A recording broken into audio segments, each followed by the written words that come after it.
Empezar un estudio nuevo. Quiero estudiar el libro, profundizar el libro de Primera de Tesalonicenses. Entonces quiero invitarlos a ir conmigo a Primera de Tesalonicenses y vamos a estudiar este precioso libro. Primera de Tesalonicenses, capítulo 1. ¿Por qué este libro? Pues estaba pensando, estaba mirando lo que fue una buena opción para nosotros, para estudiar. Y me encanta esta carta, este libro, porque nos enseña cómo vivir la vida cristiana, cómo debe ser la iglesia. Es un ejemplo de la iglesia primitiva, la iglesia que Jesús empezó. Hay muchas discusiones acerca de cómo tenemos que organizar las cosas, cómo tenemos que vivir. Eso es una maravilla, porque en el libro tiene dos cosas importantes. Número uno, la doctrina. Vamos a ver algo de la doctrina, que es la base de nuestra fe. Eso es importantísimo, ¿vale? Para tener una respuesta cuando alguien tiene preguntas o también cuando atacan a nuestras creencias, pues tenemos respuestas. Podemos explicar por qué creemos en esto. Entonces, esto es un parte. Pero por el otro lado, es cómo actuamos, es cómo vivimos. Porque, mira, si aquí esta parte, como tú vives tu vida diaria, si no tienes un buen testimonio y no actúas bien con la gente, no tienes buen nombre, testimonio, pues entonces la gente van a pensar, ¿de qué sirve tus creencias? ¿De qué sirve lo que tú creas cuando vives así? Lo que el mundo quiere ver es alguien que vive diferente, que tiene esperanza en sus ojos, que tiene ilusión, que confronta sus problemas en una manera diferente. En una persona auténtica, a una persona que mientras que, aunque no es perfecto, claro, una persona que tiene sus fallos, sus problemas, hay algo en esta persona. Y eso es la vida espiritual.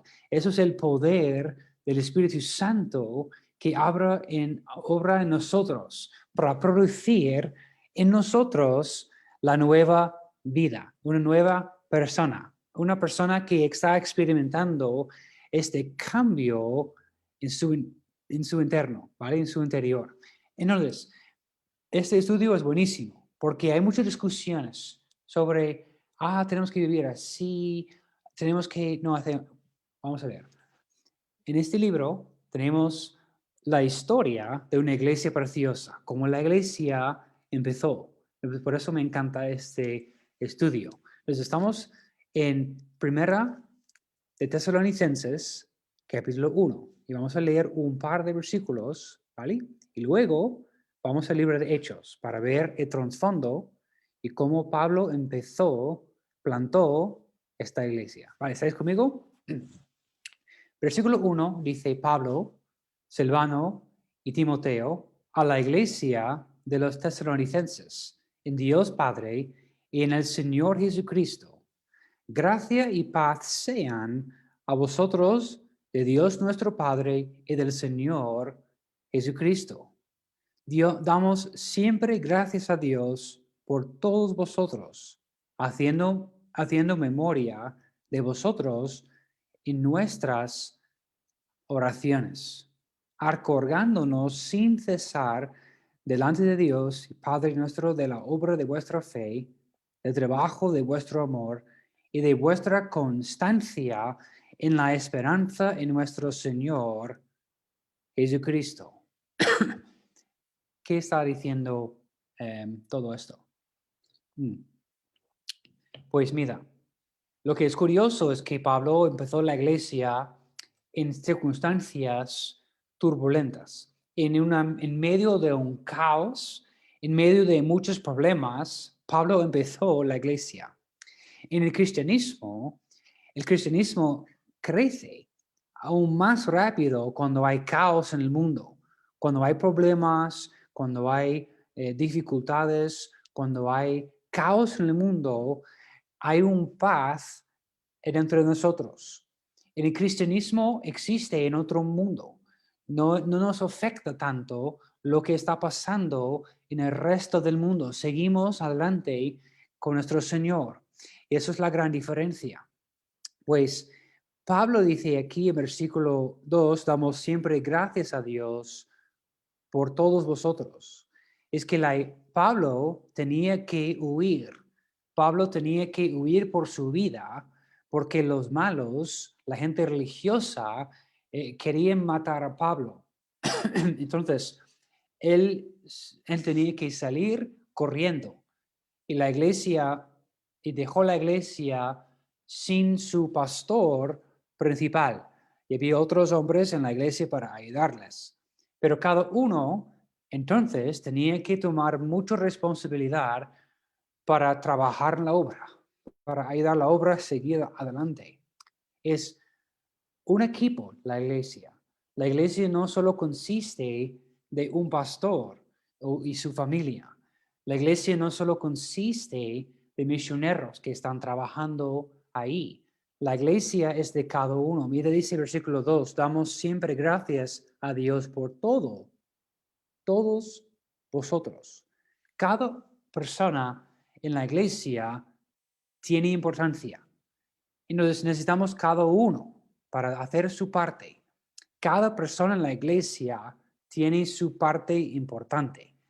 Entonces, ¿qué es lo que Pablo está diciendo aquí? Dice, acordándonos sin cesar delante de Dios y Padre nuestro de la obra de vuestra fe, del trabajo de vuestro amor y de vuestra constancia en la esperanza de nuestro Señor Jesucristo. Vamos a ver unas cosas hoy sobre la iglesia, ¿ok? La iglesia es un tema controversial. Algunos tienen mucho odio para la iglesia y siempre es como una palabra casi negativa para ellos. La iglesia, la iglesia, la iglesia esto. Vamos a ver hoy qué la iglesia debe ser. La iglesia que Jesús empezó, la iglesia del primer siglo, fue algo maravilloso. Pues vamos al libro de Hechos. Hechos 17 y vamos a ver cómo Pablo empezó la iglesia y las circunstancias y todo esto. Hechos 17 y vamos a empezar con versículo 1. Yo estaba trabajando en la iglesia hoy todo el día con Fabián y hay mucho polvo y me molesta. Vale, Hechos capítulo 17, versículo 1, dice, pasando por Anfípolis y Apolonia, llegaron a Tesalónica, donde había una sinagoga de los judíos. Y Pablo, como acostumbraba, fue a ellos y por 3 días de reposo discutió con ellos. Discutió, o mejor, es una palabra fuerte, es más, él estaba hablando, explicando y enseñando, ¿ok? Vale, versículo 3. Declarando y exponiendo por medio de las Escrituras que era necesario que el Cristo padeciese y resucitase de los muertos, y que Jesús, a quien yo os anuncio, decía él, es el Cristo.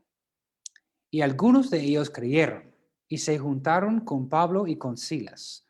Y de los griegos piadosos, gran número, y mujeres nobles, no pocas. Pues, wow, una historia. Sabemos que en esta época, pues después la resurrección de Cristo, los judíos empezaron de buscar a Jesús y querían escuchar el Evangelio, y que querían conocer a Dios por este medio y querían dar sus vidas al Señor. Y entonces Pablo entró a la sinagoga a decir, mira, ahora ya hemos recibido el nuevo pacto y empezó explicarles que Jesús, este Jesús que murió, es Dios y Él vino para rescatarnos y para salvarnos. Y ahora tenemos que buscar a Él y seguir a Él. Por eso dice, y algunos de ellos creyeron y se juntaron con Pablo y con Silas, y de los griegos piadosos gran número, y mujeres nobles no pocas. Una mezcla entonces. Y eso es la belleza de la iglesia, una mezcla de naciones, de gente con trasfondos diferentes. Aquí tenemos los judíos muy piadosos, es la palabra que la Biblia usa. La gente muy religiosa, severa, pero por un deseo de hacer todo correcto. Ellos creyeron en Jesús y se dieron cuenta, mira, todas las profecías en la Biblia hablaban de Jesús. Y es Jesús que es nuestro Mesías. Él es nuestro Salvador. Debemos poner nuestra fe entonces en Jesús. Y luego la gente pagana, los griegos que creyeron en muchos dioses, lo que sea, han puesto su fe en Jesús. Vale. ¿Qué es el problema que tenemos hoy en día? Mire lo que Pablo dijo. Pablo dijo a ellos, su mensaje muy claro. Tenéis que abandonar vuestras creencias y adoptar estas creencias. ¿Vale? Tenéis que abandonar vuestras creencias y adoptar mis creencias o las creencias de la Biblia. ¿Vale? El mensaje del Evangelio. ¿Qué es el problema con esto? Hoy en día, para, para la mayoría de la gente hoy en día, eso es ofensivo. Dicen, bueno, si tú quieres ser un cristiano, adelante. Si tú quieres seguir a Jesús, adelante. Si tú quieres compartir lo que Jesús significa para ti, adelante. Si tú quieres en la calle o en internet o en un blog o en un canal de YouTube o lo que sea, redes sociales, en cualquier bar, si tú quieres compartir lo que Jesús significa para ti, eso está bien. Pero para la gente hoy en día, en nuestra cultura, tú estás cruzando la línea cuando dices a la gente, no, tenéis que abandonar vuestras creencias y poner vuestras creencias y poner vuestra fe en el Señor Jesucristo, o mejor, adoptar las creencias de la Biblia. Pues hoy en día dicen, oh, no, tú no puedes hacer esto, eso no es correcto, eso es ofensivo, eso es algo sin respeto. Tú tienes que respetar cada uno y tú tienes que escuchar cada uno y aceptar sus creencias como válidas, como tus creencias. Aquí es el problema con esto, ¿vale? Aquí es el problema con gente así. Eso es la mayoría de la gente hoy en día han escuchado esto y ya es lo que prediquen, ¿vale? Dicen a mí, tú no puedes decir a los demás que tienen que abandonar sus creencias y adoptar tus creencias. Pero mira, escúchame, mira, lo que esta persona está diciendo a mí es lo mismo. Él está diciendo a mí, Corey, tú como pastor tienes que abandonar tus creencias. Mi creencia es que tengo que predicar el evangelio. Me dicen a mí, tú tienes que abandonar tus creencias y adaptar mis ideas, que es cada persona tiene que aceptar las creencias de cada uno y no podemos predicar, ni intentar convencer, ni decir a cualquier persona que es necesario abandonar sus creencias y adoptar los tuyos. Entonces, dicen a mí, tú no puedes decir a la gente que tiene que abandonar sus creencias. Pero esta persona está diciendo a mí que yo tengo que abandonar mis creencias. Entonces, es lo mismo. Cada persona en el mundo, cada uno de nosotros tenemos algo para predicar. Siempre estamos intentando convencer a los demás sobre nuestras creencias. Entonces, hoy en día es una tontería, porque quieren decir a mí, tú no puedes predicar el evangelio a los demás, porque eso es intentar convencer y tú estás diciendo a la gente que tienen que abandonar sus creencias. Pero hombre, tú ya estás haciendo lo mismo a mí. Entonces, no tiene sentido. Los cristianos somos más honestos. Es verdad.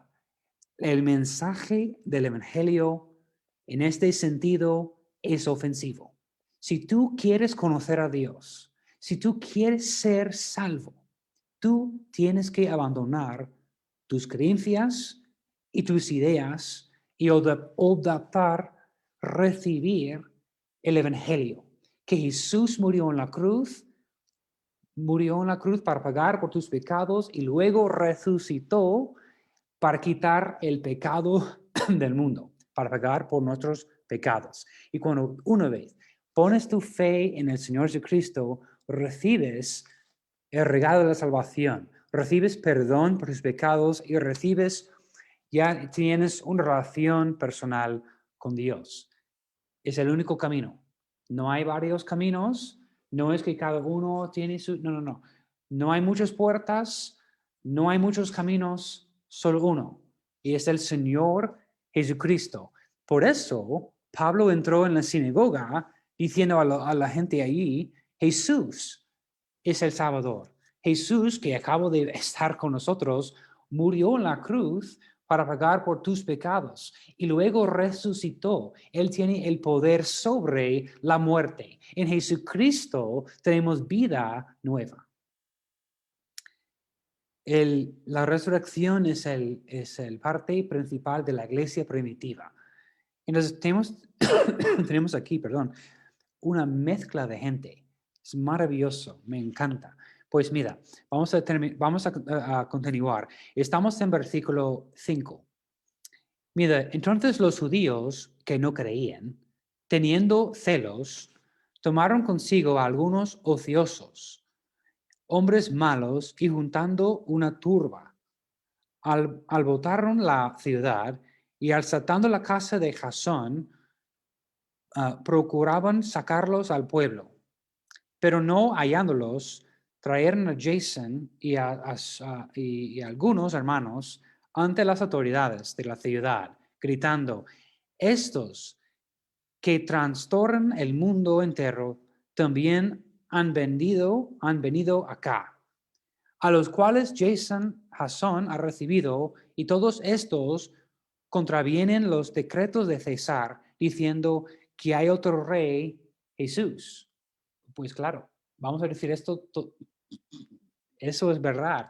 Hay otro rey más poderoso, quien es Jesús. Jesús es el centro de la historia. Jesús es el enfoque de la iglesia. Jesús debe ocupar el enfoque, el centro, el sitio principal de nuestras iglesias. O si no, no es una iglesia, es un club, es un grupo de personas, pero no es una iglesia. La iglesia, Jesucristo sí mismo fundó y Él nos ha dado las instrucciones cómo organizar la iglesia y Él es el principal, el enfoque, el propósito de la iglesia es adorar a Él. Yo no soy en el centro de la historia. Por eso la gente están equivocados aquí en el mundo, porque dicen que la iglesia existe para mí. Algunos hermanos dicen, bueno, yo estoy ofendido porque nadie en la iglesia me llamó. Y claro, eso es triste. La iglesia debe preocuparse más con su gente, pero mira, la iglesia no existe en principio para llamar a ti. La iglesia existe como un sitio para ti para adorar al Señor. La iglesia no existe principalmente para dar comida a los pobres.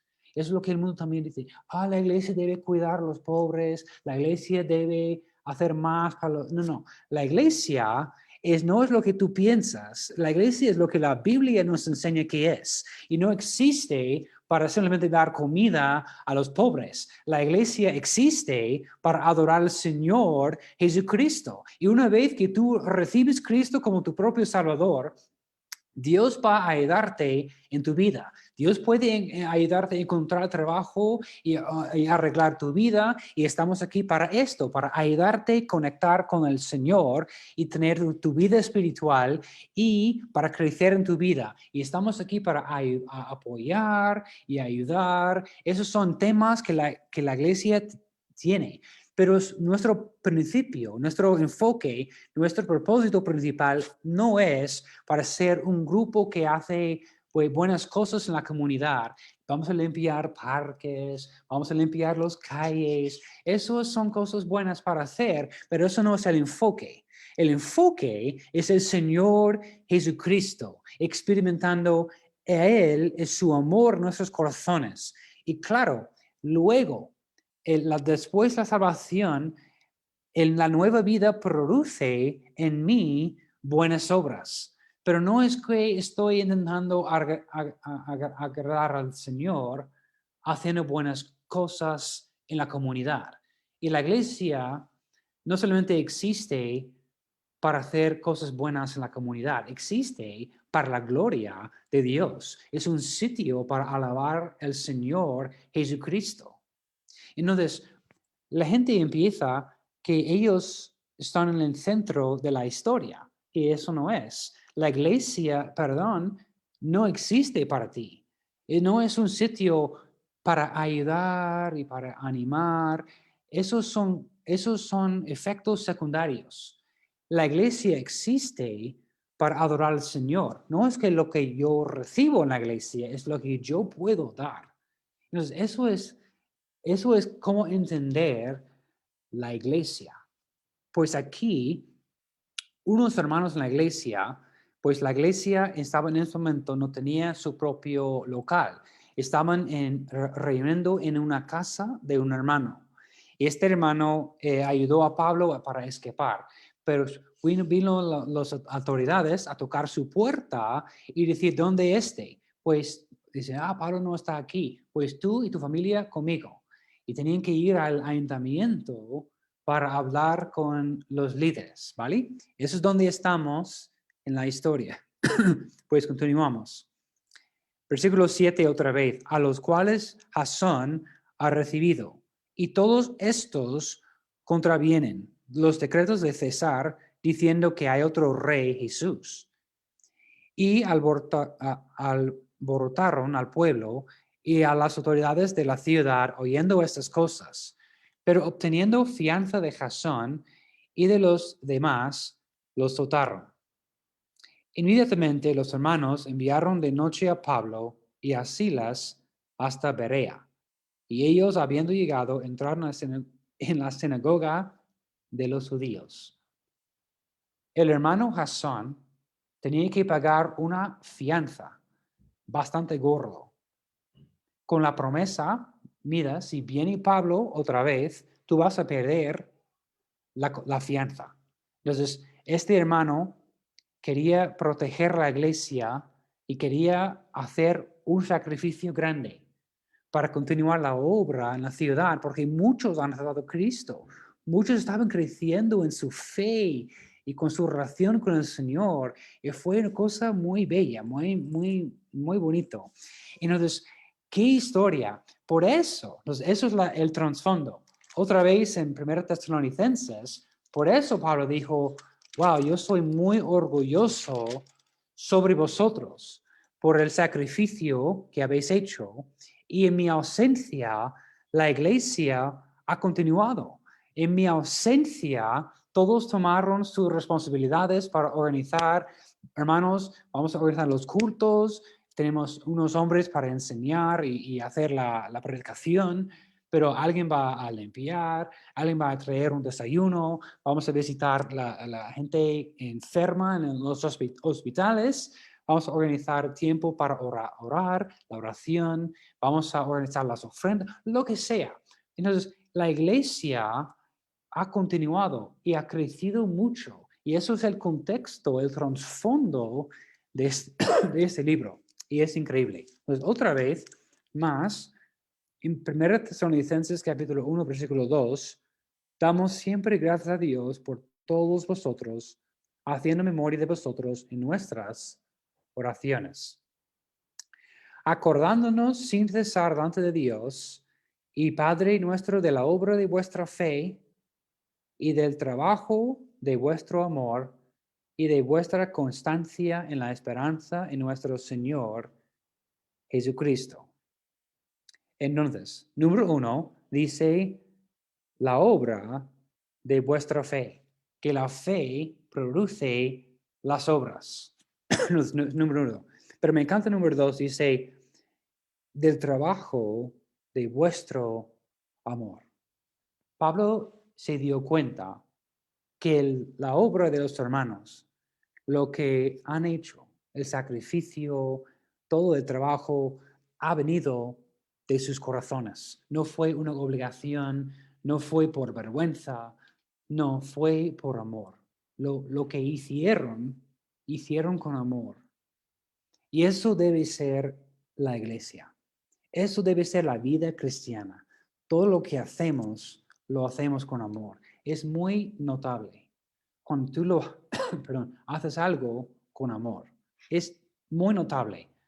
Mira, cuando tienes una responsabilidad que lo haces con amor, porque es importante para ti, es muy notable. Que cuides los detalles, que pones mucha atención, pienses bien lo que estás haciendo. ¿Por qué? Porque eso es importante para ti y viene de tu corazón. Eso es un buen testimonio. Todo lo que hacemos entonces como cristianos debe venir así, de nuestros corazones, por amor, de lo que Jesús ha hecho para mí, mi Salvador, mi Redentor, él quien me ha dado la nueva vida. Ya tengo propósito en mi vida, ya tengo un hogar en el cielo, ya tengo una familia cristiana aquí en el mundo, ya tengo acceso a Dios, yo tengo ayuda en mi vida, ya tengo pues el poder de Dios trabajando en mi corazón, yo tengo todo esto. Wow. Entonces lo que hago para el Señor, debo hacerlo con amor. Entonces, esa es la diferencia. El mundo va a notar esto, que lo que hacemos, lo hacemos no para ellos, pero para el Señor. Todo lo que hacemos es para Él. Eso entonces produce la habilidad de hacerlo con amor. Eso es la diferencia. Entonces, eh, el trabajo de vuestro amor, Pablo dice, y luego de vuestra constancia en la esperanza de nuestro Señor Jesucristo. Constancia en la esperanza.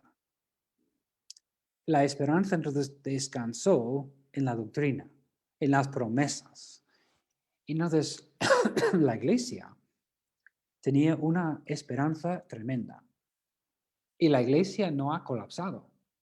La iglesia no ha desaparecido. Que wow, Pablo y Silas, los que han plantado la iglesia, tenían que huir, qué triste, qué malos lo de alentamiento, los de gobierno que quieren perseguirnos, molestarnos. ¿Cómo pueden venir a mi casa y molestarme así? Y ya tengo que pagar una fianza así, con la promesa que Pablo no puede venir. ¿Qué hacemos? Pues la iglesia siguió adelante. Eso es maravilloso, porque no fue la iglesia de Pablo ni de Silas, la iglesia del Señor Jesucristo. Es para Él. Todo lo que hacemos es para Él. ¿Cómo debo vivir entonces como un cristiano aquí en el mundo? Pues para la gloria de Dios.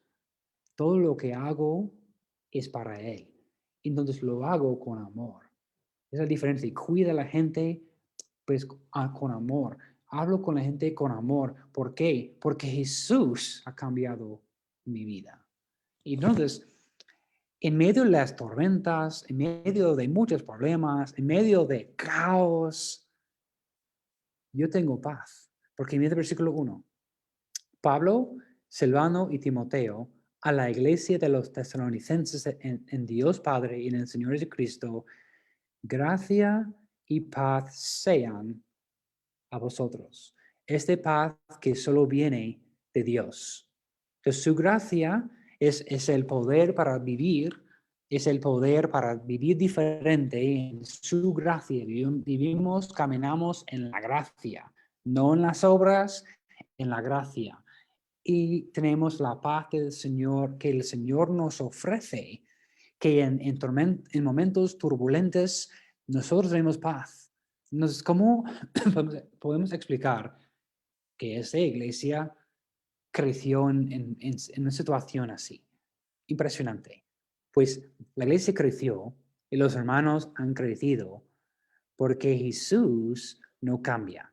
No importa lo que está pasando en el mundo, no importa lo que está pasando con COVID, con el gobierno, eso no importa, porque la iglesia sigue. La iglesia no cambia, no hay cambios en la iglesia. Podemos decir que hay cambios con el foro o con tiempos o con normas, pero mira, la iglesia no cambia, seguimos adelante, sirviendo nuestro Señor Jesucristo, alabando nuestro Señor, poniendo Jesús en el centro de nuestra iglesia y en el centro de nuestras vidas. Pablo empezó la iglesia haciendo dos cosas, pues hablando de Jesús y usando las escrituras. No fue unas invenciones. Pablo no dijo, tengo un libro que está muy guay, no, nada de eso. La palabra de Dios. Y la gente creció mucho porque han recibido la palabra de Dios. Entonces, lo que tú necesitas, lo que nuestra iglesia necesita es el Señor Jesucristo y la palabra de Dios. Esas dos cosas. Y lo demás ya está. Ponemos a Jesús en el centro de nuestra iglesia. La iglesia no existe para ser un club, no es para pues ser como yo pienso que debe ser o porque yo tengo unas cositas, nada de esas tonterías. Es adorar al Señor Jesucristo con todo el corazón. La iglesia existe para Él. Mi vida existe para Él. Yo no estoy en el centro de la historia. Es su historia. Él está en el centro. Y una vez que ponemos a Jesús en el centro, wow, cuando Él está en su trono, y eso va a cambiar tu corazón. Y si quieres crecer en tu vida cristiana, pues tú tienes que mover a ti mismo del centro y poner a Jesús ahí en el centro. Y entender que en realidad no pasa nada. Lo que está pasando en el mundo, caos, guerras, problemas. Mira, la iglesia es un hecho, algo que estudió, investigado. En los 50 había una explosión de iglesias alrededor del mundo. Después la Segunda Guerra Mundial, que fue horrible, mucho sufrimiento, mucha gente que ha muerto, mucha tristeza, pero luego, pues la iglesia, una explosión. Entonces, para nosotros no importa lo que está pasando en el mundo.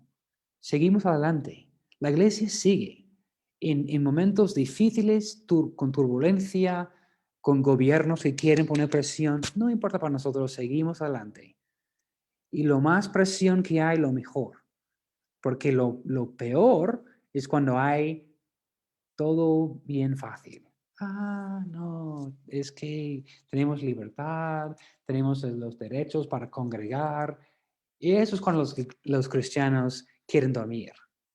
Pero cuando el gobierno dice que no es permitible reunir o cuando la iglesia tiene persecución, eso es cuando la iglesia empieza a crecer más. Pues seguimos adelante, hermanos. Poner Jesús en el centro. Y yo tengo muchas ganas de explorar más de este libro. Cómo vivir mi vida cristiana. ¿Cómo podemos tener una iglesia primitiva? Una iglesia como Jesús, la iglesia que Jesús empezó, ¿vale? Eso es lo que vamos a investigar más en el futuro, ¿vale? En la semana que viene. Pues eso es lo que quería compartir con vosotros. Espero que tenéis una buena semana. Domingo a las 12 en el nuevo local. Muchas bendiciones. Un abrazo a todos. Hasta luego. Chao.